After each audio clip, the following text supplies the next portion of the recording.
আমাৰ পিতা মাৰাংবুৰু আমাৰ সৃষ্টিকৰ্তা। আমি উপজিছো তেওঁৰ হাড়ৰ পৰা, তেওঁৰ শিপাৰ পৰা। আমাৰ মাটি পানী, আমাৰ অৰণ্য, আমাৰ নদী। আমি পাইছো পিতা মাৰাংবুৰুৰ দেহৰ পৰা। আমাৰ তেজত পিতাৰ ৰক্তবৰ্ণ নদী, আমাৰ দেহত পিতাৰ বজ্ৰ কঠিন প্ৰতিজ্ঞা। আমাৰ মন গহনত পিতাৰ তেজৰ জুই, আমাৰ মন গহনত পিতাৰ তেজৰ জুই। হে পিতা মাৰাংবুৰু, আমাক শক্তি দিয়া আৰু দিয়া প্ৰতিজ্ঞা। হে পিতা মাৰাংবুৰু, আমাৰ সাৰথি হোৱা আৰু হোৱা পথৰ সোণোৱালী চিহ্ন। এয়াই হৈছে ডক্টৰ কমল কুমাৰ তাঁতী, চাহ জনগোষ্ঠী সম্প্ৰদায়ৰ নৱপ্ৰজন্মৰ এগৰাকী প্ৰতিশ্ৰুতি সম্পন্ন কবি সাহিত্যিক, যিয়ে 2012 বৰ্ষৰ সাহিত্য অকাডেমী যুৱ পুৰস্কাৰেৰে সন্মানিত হৈ অসম ৰাজ্যলৈ, বিশেষকৈ চাহ জনগোষ্ঠীয় লোকসকললৈ বিশেষ গৌৰৱ কঢ়িয়াবলৈ সক্ষম হৈছে। 1982 চনৰ 26 ফেব্ৰুৱাৰীত কলাইগাঁৱত জন্মগ্ৰহণ কৰা কমল কুমাৰ তাঁতীৰ পিতৃ হৈছে অসমৰ এগৰাকী স্বনামধন্য কবি শ্ৰী সঞ্জয় কুমাৰ তাঁতী আৰু মাতৃ শ্ৰীমতী বাণী তাঁতী। কমল কুমাৰ তাঁতী মাৰাংবুৰু আমাৰ পিতা শীৰ্ষক কবিতা সংকলনটিৰ বাবে আজুৰি আনিছে 2012 বৰ্ষৰ সাহিত্য অকাডেমী যুৱ পুৰস্কাৰ। এই কবিতা সংকলনটিৰ বাবে এইগৰাকী যুৱ সাহিত্যিকে 2008 চনত মুনিন বৰকটকী সাহিত্য বঁটাৰেও পুৰস্কৃত হৈছে। আমাৰ অনুষ্ঠানৰ জৰিয়তে কমল কুমাৰ তাঁতীৰ সাহিত্যিক জীৱনৰ বিষয়ে কিছু কথাৰ বুজ ল'বলৈ চেষ্টা কৰিছিলোঁ। প্ৰথমে আপোনাক সুধিব খোজোঁ, এই 2012 বৰ্ষৰ সাহিত্য একাডেমীৰ যি যুৱ পুৰস্কাৰৰ বাবে আপুনি সন্মানিত হ'ল, আপোনাৰ সেইখন পুথি হৈছে মাৰাংবুৰু আমাৰ পিতা। এই মাৰাংবুৰু আমাৰ পিতা, ইয়াৰ সৃষ্টি কেনেকুৱাকৈ হ'ল? কথাটো আৰম্ভণি আচলতে এনেকুৱা, সৰুকালত যেতিয়া মই তেজপুৰত আছিলোঁ,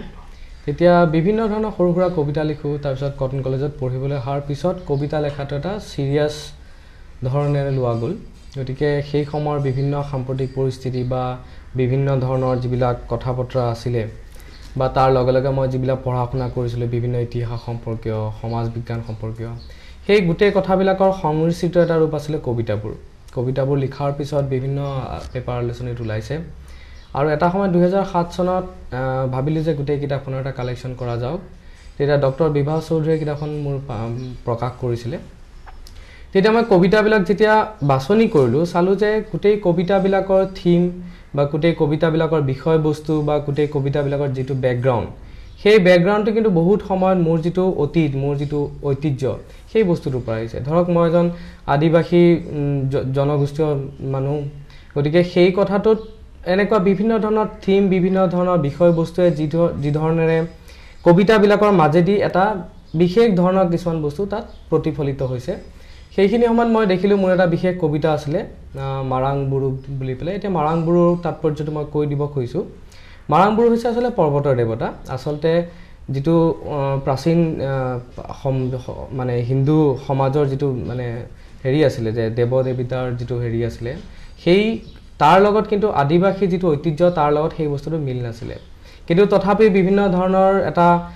উপাসনা কৰা গৈছিলে, যেনে ধৰক গছক পূজা কৰা যায়, বিভিন্ন ধৰণেৰে পৰ্বতক পূজা কৰা যায়। তেনেকুৱা এজন পৰ্বতৰ দেৱতা আছে যেনে শিৱ দেৱতা। গতিকে শিৱ দেৱতাৰ আৰাধনাৰ মাজেদি তেওঁলোকে নিজৰ এটা পৰিচয় দিব খুজিছিলে। গতিকে মই মানে চাই পেলাই সেই কবিতাটোৰ নামেদি আচলতে কিতাপখনৰ নাম হৈছে মাৰাংবুৰু আমাৰ পিতা। মানে মই ক'ব খুজিছোঁ যে আমাৰ যিটো ঐতিহ্য, আমাৰ যিটো প্ৰাচীন ঐতিহ্য, তাৰ লগে লগে সময়ৰ লগে লগে যিটো চেঞ্জ হৈছে, সময়ৰ লগে লগে যিটো পৰিস্থিতি সলনি হৈছে, কিন্তু তাৰ পিছতো আমি সেই বস্তুটো কিন্তু পাহৰি যোৱা নাই। মানে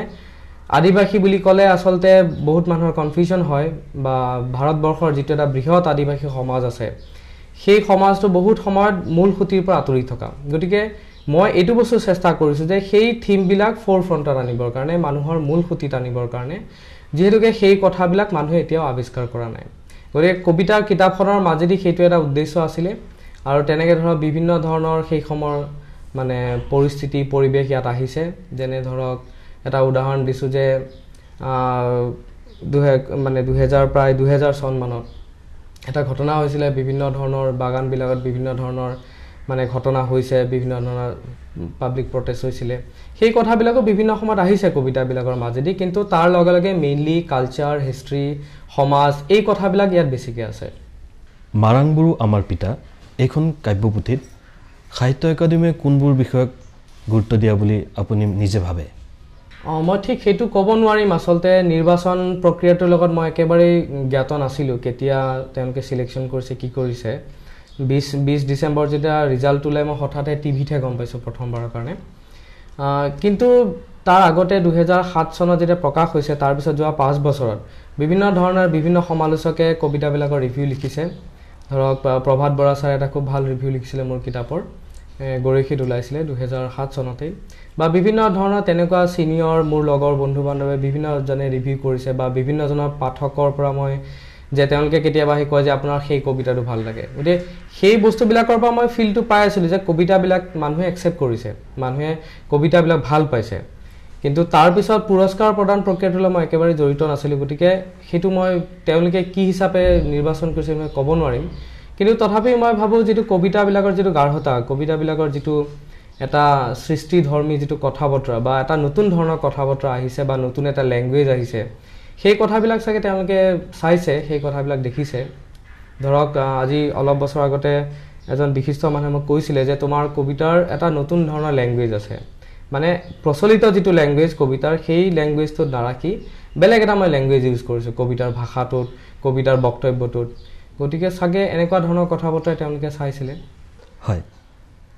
আমি জানো যে আপুনি এজন বিজ্ঞানৰ ছাত্ৰ তথা গৱেষক তথাপিও আপুনি সাহিত্যৰ প্ৰতি কেনেকুৱাকৈ আকৰ্ষিত হ'ল আমাক জনাওকচোন মই এইটো কথা ক'ব খুজিছে সৰুকালৰ পৰা মোৰ দুই ধৰণৰ বস্তুত খুবেই আগ্ৰহ আছিলে এটা হ'ল সাহিত্য এটা ইতিহাস আৰু এটা বিজ্ঞান এতিয়া বিজ্ঞানৰ মাজতো সব বস্তুৱে মোৰ নিশ্চয় পছন্দ নহয় মই একদম সৰুকালৰ পৰা মানে পদাৰ্থ বিজ্ঞান বিষয়টোলৈ খুবেই ইণ্টাৰেষ্টেড আছিলোঁ আৰু তেতিয়া পদাৰ্থ বিজ্ঞান সম্পৰ্কীয় বিভিন্ন লিটাৰেচাৰ মই পঢ়িছোঁ আৰু বহুত সময়ত এটা বস্তু দেখা যায় যে বিজ্ঞানৰ ছাত্ৰ হোৱাৰ কাৰণে মোৰ এটা সুবিধা হৈছে যে প্ৰত্যেকটো বস্তু যুক্তিসংগতভাৱে যুক্তিৰ হিচাপত বা যুক্তিৰ আধাৰত কেনেকৈ আলোচনা কৰিব পাৰি সেই কথাটো মানে মই ভালকৈ অনুধাৱন কৰিছোঁ গতিকে সাহিত্য চৰ্চা কৰোঁতে বিজ্ঞান কথাটোৱে মোক বাধা দিয়া নাই বৰং মানে সেই কথাটোৱে বিজ্ঞানটোৱে মানে মোক অলপ আগবঢ়াইহে দিছে কিবা এটা বস্তু চিন্তা কৰাৰ যিটো কেপাচিটি চিন্তা কৰাৰ যিটো বক্তব্য বা চিন্তা কৰাৰ পিছত যিখিনি মই কথা ক'ব খুজিছোঁ সেই বিষয়বস্তুখিনি কবিতাৰ মাজেদি নিশ্চয় আহিছে কবিতাৰ বিভিন্ন লেখা মেলাৰ মাজেদি গতিকে দুইটা বস্তু মই পেৰেলেলি লৈ যোৱাত কোনো অসুবিধা পোৱা নাই হয় আমি জানো যে আপোনাৰ পিতৃ শ্ৰী সঞ্জয় কুমাৰ তাঁতী অসমৰ এগৰাকী স্বনামধন্য কবি আপুনি আপোনাৰ পিতাৰ পৰা কেনেধৰণৰ অনুপ্ৰেৰণা লাভ কৰিছিল আমাক অলপ জনাওকচোন সেইটো মই পাইছোঁ যে মানে আচল কথাটো মই কওঁ যে আমাৰ ঘৰত যিটো সৰুকালৰ পৰা পৰিৱেশ যে তেজপুৰত থাকোঁতে বা গুৱাহাটীত থাকোঁতে বা বিভিন্ন ধৰণৰ মানুহ দুনো মই চিনি পাওঁ গতিকে বিভিন্ন ধৰণে বিভিন্ন সময়ত বিভিন্ন মানুহৰ পৰা মই বিভিন্ন কথা শিকিছোঁ বেছিভাগ তেওঁৰ বন্ধু বান্ধৱ বা তেওঁৰ লগৰ বন্ধু বা তেওঁৰ মানে সমসাময়িক যিসকল গতিকে সেই কথাটোৱে আচলতে অনুপ্ৰেৰণা দিছে কিবা এটা বস্তু লিখাৰ পিছত যে প্ৰথম সমালোচনাটো কোনে কৰিছে যে দেউতাই কৰিছে বা মায়ে কৰিছে বা তেওঁলোকৰ বন্ধু বান্ধৱ বা মোৰ বন্ধু বান্ধৱে কৰিছে তেতিয়া মই বুজি পাইছোঁ যে মোৰ মানে কথাটো ঠিকমতে মই ক'ব পাৰিছোঁ নাই গতিকে সেই কথাটো ইয়াত আছে 2004 চনত পদাৰ্থ বিজ্ঞান বিষয়ত প্ৰথম শ্ৰেণীত স্নাতকোত্তৰ উপাধি গ্ৰহণ কৰা কমল কুমাৰ তাঁতী এক ঈৰ্ষণীয় শৈক্ষিক জীৱনৰ অধিকাৰী কমলে পদাৰ্থ বিজ্ঞানৰ ওপৰতে গৱেষণা কৰি চলিত বৰ্ষৰ 2 এপ্ৰিল তাৰিখে ডক্টৰেট ডিগ্ৰী লাভ কৰিবলৈ সক্ষম হৈছে বিজ্ঞান শাখাৰ এগৰাকী মেধাৱী ছাত্ৰ হৈও সাহিত্যৰ প্ৰতি অকৃত্ৰিম ভাল পোৱাৰ কথা সোধাত তেওঁ আমাক এনেদৰে কয় আমি জানো যে আপুনি শেহতীয়াকৈ ডক্টৰেট ডিগ্ৰী লাভ কৰিছে পদাৰ্থ বিজ্ঞানত আপোনাৰ সেই বিষয়টোৰ বিষয়ে যিটো থেচিছ আছিলে তাৰ বিষয়ে আমাক অলপ জনাব নেকি মই এনে এমএসসি পঢ়ি থকা কালত আছিলে মোৰ স্পেচিয়েলাইজেশ্যন ইলেক্ট্ৰনিক্স আৰু কনডেন্স মেটাৰ ফিজিক্স আছিলে কিন্তু পিছত মই যেতিয়া গৱেষণা ষ্টাৰ্ট কৰিলোঁ পিএইচডি কাম ষ্টাৰ্ট কৰিলোঁ তেতিয়া মই আচলতে জ্যোতি পদাৰ্থ বিজ্ঞান বা জ্যোতি পদাৰ্থ বিদ্যাৰ মানে বিষয়ত বেছিকৈ ইণ্টাৰেষ্টেড আছিলোঁ মোৰ বিষয়টো আসল মানে যেটো ইংৰাজীত হেতু হ'ব মেসিভ স্টাৰ ফৰ্মেশন প্ৰসেসেস এতিয়া ধৰক যেতিয়া আমি আমাৰ যেটো গ্যালাক্সি আমাৰ যেটো মিল্কি ওয়ে বুলি বা হাতীপতি বুলি কওঁ তাত বিভিন্ন ধৰণৰ তৰা বিভিন্ন ধৰণৰ মানে আপোনাৰ থুপ আছে কিছুমান তৰাৰ থুপ আছে সেইবিলাকক ষ্টাৰ ক্লাষ্টাৰ বুলি কয় এতিয়া তেনেকুৱা ধৰণৰ যিবিলাক ক্লাষ্টাৰ আছে বা তেনেকুৱা ধৰণৰ যিবিলাক মলিকুলাৰ ক্লাউড বুলি এটা বস্তু আছে সেই মলিকুলাৰ ক্লাউডৰ পৰা আল্টিমেটলি এটা তৰাৰ গঠন হ'ব এতিয়া তৰাবিলাকৰো যিটো ভৰ সেইটো আমি মানে বিভিন্ন ধৰণৰ প্ৰক্ৰিয়া আছে বিভিন্ন ধৰণৰ টেকনিক আছে সেই ধৰণে আমি তৰাবিলাকৰ ভৰ ডিটাৰমাইন কৰিব পাৰো নিৰ্মাণ মানে গম পাব পাৰো এতিয়া মোৰ স্পেশাল বিষয়টো আছিল যে যিবিলাক তৰা আমাৰ সূৰ্যটোকে 10 গুণ বেছি ভৰ মানে 10 টাইমছ মেসিভ দেন আৱাৰ সান সেই তৰাবিলাকৰ গঠন প্ৰক্ৰিয়াটো আজিলৈকে মানে ভালকে মানুহে ক'ব পৰা নাই কিন্তু যিবিলাক লোৱাৰ ষ্টাৰ মানে ধৰক সূৰ্যৰ সমান বা তাতকে অলপমান যে 6 টাইমছ বা 7 টাইমছ সেই তৰাবিলাকৰ ফৰ্মেশন প্ৰসেসটো বা সেই তৰাবিলাকৰ গঠন প্ৰণালী সম্পৰ্কে এটা মানে প্ৰমাণিত হেৰি আছে থিওৰি এটা আছে কিন্তু মেসিভ ষ্টাৰ বিলাকৰ লগত এতিয়ালৈকে সেই থিওৰিটো আমি অবজাৰভেশনালি হক বা থিওৰিটিক্যালি হক আমি সেই বস্তুটো তাত মিলাব পৰা নাই গতিকে মোৰ এটো এটা চ্যালেঞ্জিং কাম যে মানে মেসিভ ষ্টাৰ বুলি ক'লে তাৰ যেটো ফৰ্মেশন হেতুত এটা অসুবিধা আছে কি ৰেডিয়েশন প্ৰেসাৰ বুলি এটা বস্তু থাকে বা ভৰটোৰ লগত ৰেডিয়েশন প্ৰেসাৰ যেটো সামঞ্জস্য হেতু মিলিলেহে তাৰ ফৰ্মেশনটো হ'ব গতিকে এটা মলিকুলাৰ ক্লাউডৰ পৰা এটা মানে ডাৱৰ বুলি ক'ব মলিকুলাৰ ডাৱৰ তাৰ পৰা আহি লাহে লাহে কনডেন্স হৈ বা তাৰ এক্ৰেশন প্ৰসেসেদি কেনেকে এটা মেসিভ ষ্টাৰ ফৰ্ম হ'ল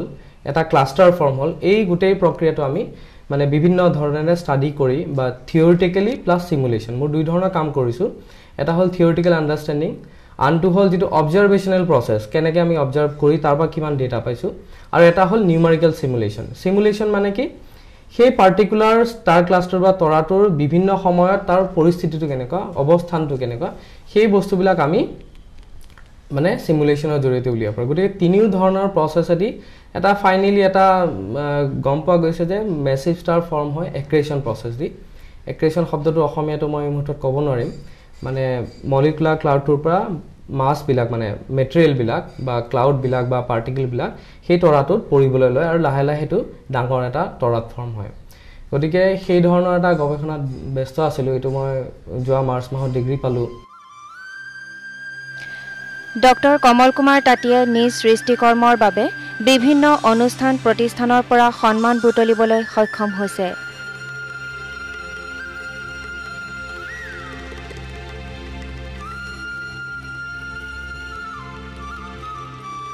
ইয়াৰ উপৰি তেওঁ লাভ কৰিছে Hyderabad literary festival award 2010 Kaziranga বিশ্ববিদ্যালয়ৰ অভিনন্দন বঁটা 2013 আৰু শিশু বিজ্ঞানী বঁটা 1995 চাহ জনগোষ্ঠীৰ লোকসকলে অনাদি কালৰে পৰা ভোগ কৰি অহা বিভিন্ন সমস্যা সমূহৰ বাবে যথেষ্ট চিন্তিত ডক্টৰ তাতী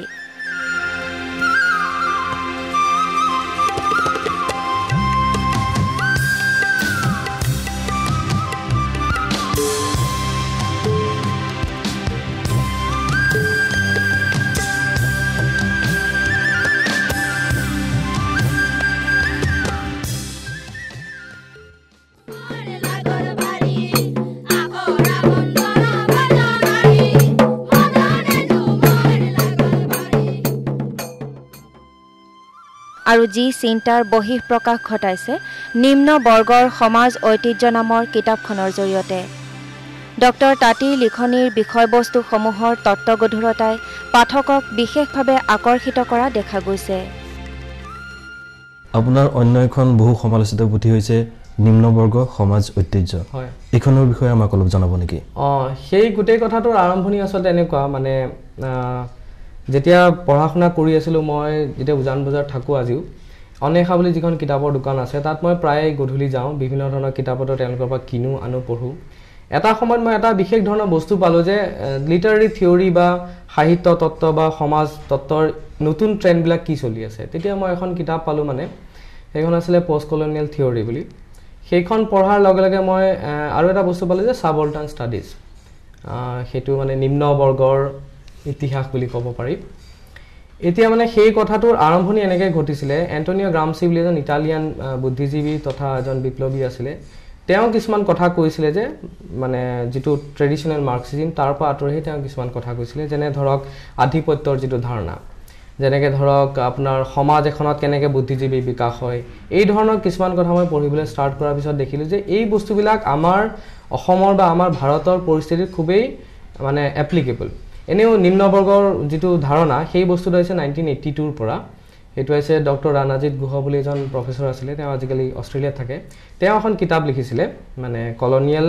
ইণ্ডিয়াৰ মানে কৃষকৰ আন্দোলন বিলাক মূলত কৃষকৰ আন্দোলনৰ পৰা ষ্টাৰ্ট হৈছে বস্তুটো আৰু কৃষক আন্দোলন বিলাকে যে কেনেকৈ এটা মানে বুদ্ধিজীৱী সমাজত উদ্ভৱ হৈছে বা সমাজখনৰ কেনেকৈ পৰিৱৰ্তন হৈছে